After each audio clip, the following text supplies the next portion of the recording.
Business ಅಲ್ಲಿ ಒಬ್ಬೊಬ್ರು strategy ಒಂದೊಂದ್ ತರ ಇರುತ್ತೆ.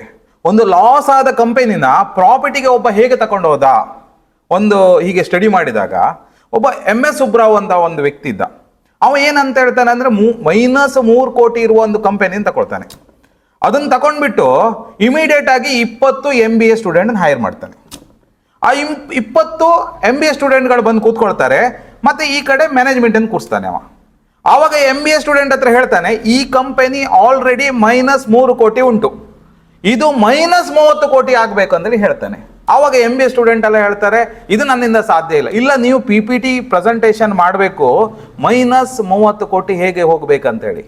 ಆವಾಗ MBA ಸ್ಟೂಡೆಂಟ್ ಏನು ಹೇಳ್ತಾರೆ ಅಂದ್ರೆ ಹೇಳ್ರೆ, ಇಲ್ಲ ಸರ್, ನಮ್ಗೆಲ್ಲ ಬಿಸ್ನೆಸ್ ಕಾಲೇಜಲ್ಲಿ ಬಿಸ್ನೆಸ್ ಹೇಗೆ ಡೆವಲಪ್ ಮಾಡೋದು ಹೇಳಿಕೊಟ್ಟಿದ್ರು, ಬಿಸ್ನೆಸ್ ಅನ್ನು ತೆಗೆಯೋದು ಬಗ್ಗೆ ಹೇಳಲಿಲ್ಲ ಅಂತ ಹೇಳ್ತಾರೆ. ಇವ MS ಸುಬ್ರಾವ್ ಏನು ಹೇಳ್ತಾರೆ, ನಿಮಗೆ ಕೆಲಸ ಬೇಕಾದ್ರೆ ನೀವು 1 ತಿಂಗಳಲ್ಲಿ PPT ಪ್ರೆಸೆಂಟೇಶನ್ ಕೊಡ್ಬೇಕಂತ. ಕೆಲಸಕ್ಕೋಸ್ಕರ MBA ಸ್ಟೂಡೆಂಟ್ಗಳು ಆಯಿತು ನಾವು ಮಾಡ್ತೇವೆ ಅಂದಲ್ಲಿ ಹೇಳ್ತಾರೆ. ನೆಕ್ಸ್ಟ್ 1 ತಿಂಗಳಾಗತ್ತೆ. 1 ತಿಂಗಳಲ್ಲಿ ಪುನಃ ಮ್ಯಾನೇಜ್ಮೆಂಟ್ ಅನ್ನು ಈ ಕಡೆ ಕೂರಿಸ್ತಾನೆ, MBA ಸ್ಟೂಡೆಂಟ್ ಕೊಡ್ತಾರೆ, ಅವರು PPT ಪ್ರೆಸೆಂಟೇಶನ್ ಸ್ಟಾರ್ಟ್ ಆಗ್ತದೆ. ಸ್ಟಾರ್ಟ್ ಆದಾಗ ಎಲ್ಲ ಹೇಳ್ತಾರೆ, ಈ ತರ ಮಾಡಬೇಕು, ಪ್ರೆಸೆಂಟೇಶನ್ ಯಾವ ತರ ಇರುತ್ತೆ ಅಂದ್ರೆ ಹೇಳ್ರೆ, ನಾವು ಬಂದವ್ರಿಗೆ ನೀರು ಕೊಡಬಾರ್ದು, ಬಂದವರನ್ನು ಮಾತಾಡಿಸಬಾರ್ದು, ಕ್ರೆಡಿಟ್ ಕೊಟ್ಟವರಿಗೆ ವಾಪಸ್ ಕೊಡಬಾರ್ದು, ಮತ್ತೆ ಯಾರ ಹತ್ರ ಕೂಡ ಕರೆಕ್ಟಾಗಿ ವ್ಯವಹಾರಗಳನ್ನು ಮಾಡಬಾರ್ದು, ಏನೂ ಮಾಡಬಾರ್ದು, ಬಂದವರಿಗೆ ಬೈದು ಕಳಿಸ್ಬೇಕು. ಈ ತರ ಸ್ಟ್ರಾಟಜಿ ಅವರವರ ಪ್ಲಾನ್ಗಳನ್ನು 20 ಜನ 20 ರೀತಿಯಾಗಿ ಎಕ್ಸ್ಪ್ಲೇನ್ ಮಾಡ್ತಾರೆ. ಇದನ್ನೆಲ್ಲ ಮ್ಯಾನೇಜ್ಮೆಂಟ್ ಅವ್ರ ಹತ್ರ ಅಬ್ಸರ್ವ್ ಮಾಡ್ಲಿಕ್ಕೆ ಹೇಳ್ತಾನೆ, ಬರ್ದಿಡ್ಕೊಳ್ಳಿಕ್ಕೆ ಹೇಳ್ತಾನೆ.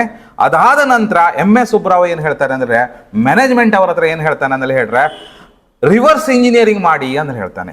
ಏನೆಲ್ಲ ಹೇಳಿದ್ದಾರೆ ಅವರೆಲ್ಲ ಅದನ್ನೆಲ್ಲ ಬರ್ದಿಟ್ಟು ರಿವರ್ಸ್ ಇಂಜಿನಿಯರಿಂಗ್ ಮಾಡಿ ಅಂತ. ರಿವರ್ಸ್ ಇಂಜಿನಿಯರಿಂಗ್ ಮಾಡ್ತಾರೆ.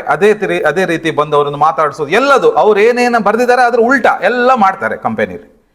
ವಿದಿನ್ 1 ಇಯರ್ ಅಲ್ಲಿ +30 ಕೋಟಿ ಆಗ್ತದೆ. ಆ ಕಂಪನಿಯ ಬಿಸ್ನೆಸ್ +30 ಕೋಟಿ ಆಗ್ತದೆ. ಈ ಸ್ಟ್ರಾಟಜಿ ಯೂಸ್ ಮಾಡಿ ಪ್ರಾಫಿಟ್ಗಳನ್ನು ತೆಗೆದಿದ್ದಾನೆ. ಇದು ಕೂಡ ಒಂದು ಹೊಸ ಸ್ಟ್ರಾಟಜಿ. ಇದನ್ನು ಕೂಡ ನಾವು ಒಪ್ಕೊಳ್ಳೇಬೇಕಲ್ವಾ.